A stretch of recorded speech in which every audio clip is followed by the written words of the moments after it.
আপনার বিয়ের সময়ে লাল শাড়ির কোনো স্মৃতিকাতর কোনো বিষয় আছে কিনা? যদি এটা আপনি কিন্তু কিছু না শুনেন, মনে এটা করেন। কিন্তু এটা আপনাকে সত্যি বলতে কথা। হবে, এটা বলতে হবে, কারণটা হচ্ছে আপনি বিয়ে তো খাওয়ার নাই, দাওয়াত দেন নাই। কাজে আমাদেরকে একটু বলেন আপনি কি শাড়ি পরছেন। আমার বিয়েতে আপনারটাই বলেন। আমার বিয়েতে আমি লেহেঙ্গা পরেছি, কোনো লাল শাড়ি পরিনি, বিধায় আমি লাল শাড়ি ফার্স্টে কেন আপনি পরেছি। শুটিং থেকে এসে বিয়ে করে ফেলেছিলেন, আপনি কেন লাল শাড়ি পরেন নাই? উনার কারণ আমাকে সময় লাল নেন শাড়ি নাই? না, আমাকে সময় লাল পান শাড়ি নাই? দেয় না, আমাকে লেহেঙ্গা দিয়েছে। এটা ওনার আচ্ছা, শূন্যতা বোধ থেকে কেনাকাটাটা এত কিভাবে হয়েছিল আসলে? আচ্ছা। এটা কি plan লুকিয়ে করে লুকিয়ে, কেনাকাটা একদম হয়েছিল? লুকিয়ে লুকিয়ে, এটা খুব ভালো জানে সৈকত ভাই। দিদি মানে বিয়ের কেনাকাটাটা কি হয়েছিল? কেনাকাটা plan মানে করে নিজেরা? আমার বরাবরই লেহেঙ্গা পছন্দ ছিল, মানে বিয়ের ক্ষেত্রে, মানে হয়তো আমি অবশ্যই শাড়ি পছন্দ করি, বাট তারপরে আলাদা ভালো লাগা থেকে আমার লেহেঙ্গা অনেক পছন্দ ছিল, সেটা সে জানতো।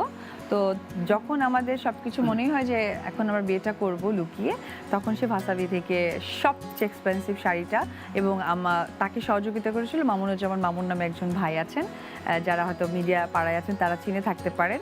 সেখান থেকে লেহেঙ্গাটা তার পারচেস করা হয়েছিল, এবং লেহেঙ্গাটা ছিল খাটের নিচে, আর হচ্ছে আমার একটা অর্নামেন্টস দিয়েছিল, ডায়মন্ড ওয়াল থেকে নিয়েছিল।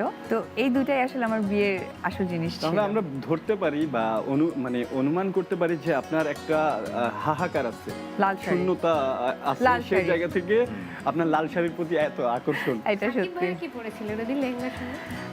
পাঞ্জাবি পরেছিল, যেটা আমার মেজো বোন দিয়েছিল, আর আমার মেজো বোনও হচ্ছে জরা হাউস থেকে তার জন্য কি একটা কালার ছিল বলেন পরীক্ষা? Orange colour. অরেঞ্জ কালার ছিল। লালের অভাব